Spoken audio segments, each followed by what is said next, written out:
نحمدہ و نصلی علی رسولہ الکریم بسم اللہ الرحمن الرحیم۔ عزیز طلبہ السلام علیکم ورحمۃ اللہ وبرکاتہ۔ آج کی اس ویڈیو کے اندر ہم مضمون نمبر 10 شرح سرمایہ اردو کا صفحہ نمبر 412 تندرستی ہزار نعمت ہے مضمون پڑھیں گے۔ دیکھیں لفظ ہے تندرستی،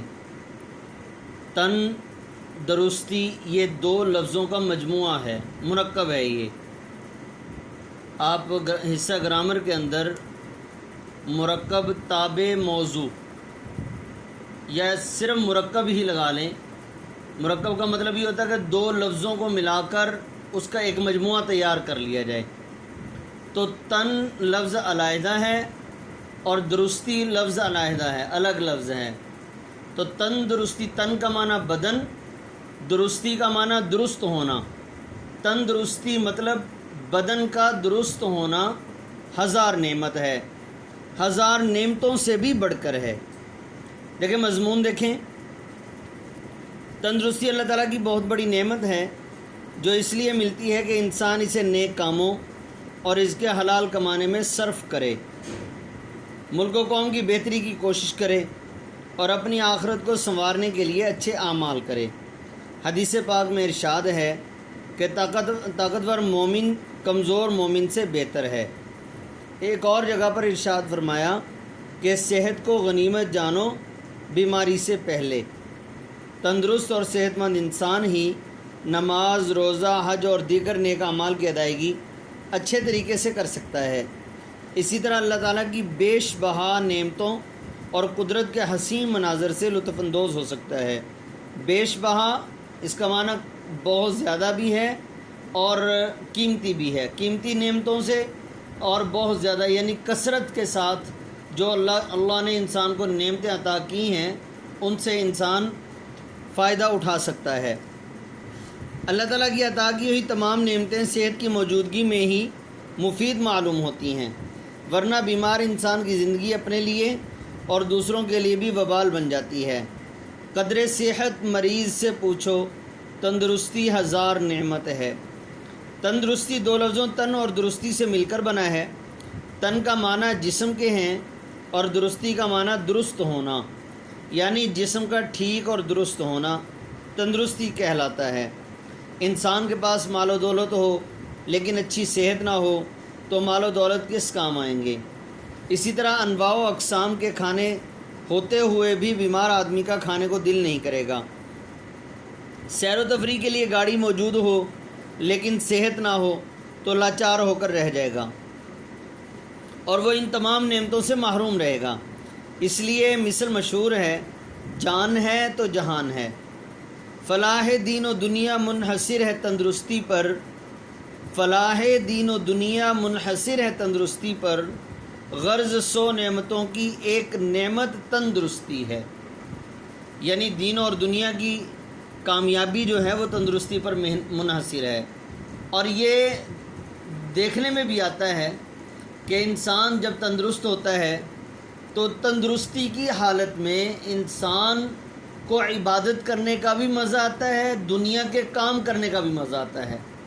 دنیاوی اعتبار سے محنت کرتا ہے تو دنیا کے اعتبار سے انسان ترقی کرتا جاتا ہے، اور عبادت کے اعتبار سے تندرستی کی حالت میں محنت کرتا ہے تو انسان آخرت کے اعتبار سے جو ہے وہ کامیابی کی منازل طے کرتا جاتا ہے، آخرت کے لیے اپنے اعمال ذخیرہ کر رہا ہے تندرستی کی بنیاد پر۔ تو تندرستی ہے تو دین اور دنیا کے کام بھی اچھے طریقے سے کرتا ہے اور دین کے کام بھی اچھے طریقے سے کرتا ہے کہ دین کی کامیابی بھی تندرستی کی وجہ سے ہوتی ہے۔ جو لوگ تندرستی کی نعمت سے مالا مال ہیں وہی کامیاب اور خوشحال زندگی گزار سکتے ہیں۔ ایک طالب علم کو دماغی محنت خوب کرنی پڑتی ہے۔ اگر اس کا جسم صحت مند ہوگا تو دماغ بھی خوب کام کرے گا، کیونکہ صحت مند جسم میں ہی صحت مند دماغ ہوتا ہے۔ اگر جسمانی صحت نہ ہو تو دماغی طاقت بھی کمزور ہوتی جاتی ہے۔ انسان کو جسمانی مشقت کرنے کے ساتھ ساتھ دماغی کام بھی کرنا پڑتا ہے۔ اگر صحت نہ ہو تو دونوں طاقتیں ماند پڑ جاتی ہیں، مطلب ختم ہو جاتی ہیں یا کمزور پڑ جاتی ہیں۔ ماند پڑنا مطلب کم ہو جانا، کم ہونے کو کہتے ہیں۔ تندرستی سے آدمی غربت میں بھی محنت مزدوری کر کے گزارا کر سکتا ہے، اور بیمار آدمی کے پاس قارون کی دولت ہو تو وہ بھی بیکار ہے۔ قارون اصل میں یہ فرعون کا وزیر تھا اور بہت ہی زیادہ مال و دولت والا تھا، اور اس کے بارے میں آتا ہے کہ اس کے پاس خزانہ اتنا زیادہ ہوتا تھا کہ 2 ملکوں کے درمیان میں پہلا اونٹ ایک ملک میں اور آخری اونٹ دوسرے ملک میں ہوتا تھا۔ مطلب اتنی لمبی اونٹوں کی ایک جماعت ہوتی تھی، اس جماعت کے اوپر اس کے خزانے کی چابیاں ہوتی تھیں، اتنا خزانہ تھا اس کے پاس۔ لیکن حضرت موسیٰ علیہ السلام پر اس نے الزام لگایا، تو حضرت موسیٰ علیہ السلام نے اس کے لیے بد دعا فرمائی، تو وہ زمین میں دھنستا چلا گیا۔ اور جب اس نے یہ کہا کہ موسیٰ مجھ سے میرا مال چھیننا چاہتا ہے، تو اللہ جل شانہ کے پاک پیغمبر حضرت موسیٰ علیہ السلام نے اللہ سے دعا کی، اے اللہ اس کا خزانہ بھی زمین کے اندر دھنسا دے۔ تو اس کا خزانہ بھی اللہ نے زمین کے اندر دھنسا دیا، سارے کا سارا خزانہ۔ اور علماء سے سنا ہے کہ قیامت تک اس کا خزانہ زمین میں دھنستا چلا جائے گا۔ تو قارون کی اتنی دولت، لیکن آدمی بیمار ہے، وہ دولت بھی اس کے لیے بیکار ہے۔ وہ سوچتا ہے اب اس دولت کا میں نے کیا کرنا ہے جو بیماری کی حالت میں میرے کام نہیں آ رہی۔ اس کی تمام ختم ہے عالم کی خوبیاں، اس کی تمام ختم ہے عالم کی خوبیاں، ہو تندرستی اور ملے حرمت سے آب و دانہ۔ مطلب جس بندے کے پاس تندرستی نہیں ہے، بیمار ہے، اس کے پورے جہان کی ساری خوبیاں ختم ہو چکی ہیں۔ اب ہر چیز اس کو عجیب سی نظر آ رہی ہے، وہ اکتاہٹ سی محسوس کرتا ہے۔ لیکن اگر تندرستی ہو تو کوئی اور خوبی نہ ہو، صرف کھانے پینے کے لیے تھوڑا سا گزارے کے لیے کھانا بھی مل جائے تو انسان اس پر بھی اللہ تعالیٰ کا شکر ادا کرتا ہے۔ جو آدمی اپنی صحت کی حفاظت نہیں کرتا وہ جلدی مختلف بیماریوں کا شکار ہو کر مریض بن جاتا ہے اور مجبور و لاچار ہو کر زندگی گزارتا ہے۔ جو لوگ اپنی صحت کی حفاظت کرتے ہیں وہ تندرست و توانا رہتے ہیں۔ اللہ تعالیٰ کا فرمان ہے، کھاؤ پیو اور اسراف نہ کرو، کلوا واشربوا ولا تسرفوا۔ اس لیے ضروری ہے کہ ہم اپنی صحت کی حفاظت کرتے ہوئے سادہ غذا استعمال کریں۔ چٹپٹے مسالہ جات اور مرغن غذائیں نظام انہضام پر بوجھ بن کر معدہ کو خراب کر دیتی ہیں، اور یوں زبان کا معمولی سا چٹخارا بیماری کا سبب بن جاتا ہے۔ ذرا سی صحت بگڑی تو سارا مزہ ہی غارت ہو گیا۔ اب اچھے سے اچھے کھانے بھی سامنے پڑے ہوں تو کھانے کو دل نہیں کرتا۔ اسی لیے کہتے ہیں پرہیز علاج سے بہتر ہے۔ بیماری میں آدمی کا مزاج چڑچڑا ہو جاتا ہے، دوسروں کا ہنسی مذاق زہر لگتا ہے، زندگی دشوار ہو جاتی ہے، رشتہ دار عزیز و اقارب ایک ایک کر کے چھوٹ جاتے ہیں۔ سیاہ بختی میں کب کوئی کسی کا ساتھ دیتا ہے کہ تاریکی میں سایہ بھی انسان سے جدا رہتا ہے۔ سیاہ بختی مطلب بدبختی۔ اب بدبختی سے مراد کیا ہے؟ چاہے انسان غریب ہو جائے، غربت میں بھی انسان کوئی جو ہے کسی کا ساتھ نہیں دیتا، چاہے انسان بیمار ہو جائے، بہت ہی زیادہ بیمار ہو جائے، اگر بیمار اتنا پڑ جائے کہ دوسروں کا محتاج ہو جائے، سہارے کی ضرورت پڑ جائے، تب بھی جو بھی سہارا دیتا ہے وہ جو ہے وہ تنگ آ جاتا ہے سہارا دے دے کر۔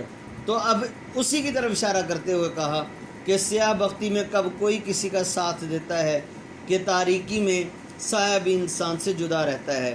قرآن پاک میں اللہ تعالیٰ کا فرمان ہے، لَإِن شَكَرْتُمْ لَأَزِيدَنَّكُمْ، اگر تم نے شکر کیا تو ہم تمہیں اور زیادہ دیں گے، یعنی نعمت میں اضافہ کریں گے۔ لہٰذا انسان کو چاہیے کہ ہر وقت اللہ کا شکر ادا کرے۔ اللہ تعالیٰ نے ہمیں اتنی زیادہ نعمتوں سے نوازا ہے کہ وہ ان گنت ہیں، ان کا نہ تو کوئی شمار ہے اور نہ ہی کوئی اندازہ کر سکتا ہے۔ جیسے قرآن پاک کے اندر فرمایا، وَإِن تَعُدُّوا نِعْمَةَ اللَّهِ لَا تُحْصُوهَا، اگر تم اللہ کی ایک نعمت کو، نعمتوں کو نہیں بلکہ ایک نعمت کو شمار کرنا چاہو تو تم اس کو شمار نہیں کر سکتے۔ تو ایک نعمت اتنی بڑی نعمت، اور اس نعمت کے اندر بہت ساری نعمتیں ہوتی ہیں، تو ان کو نہیں بندہ شمار کر سکتا۔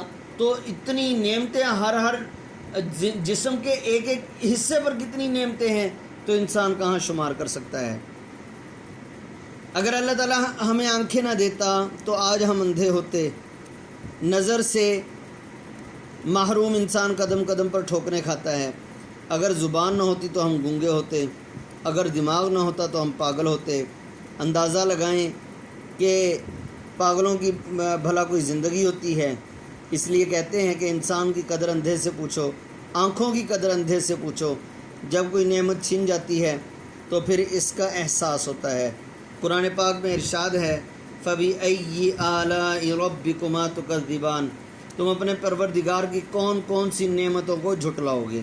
کہ انسان جب اللہ کی نعمتوں کا صحیح استعمال نہیں کرتا، گویا کہ وہ اللہ کی نعمتوں کو جھٹلانا ہے۔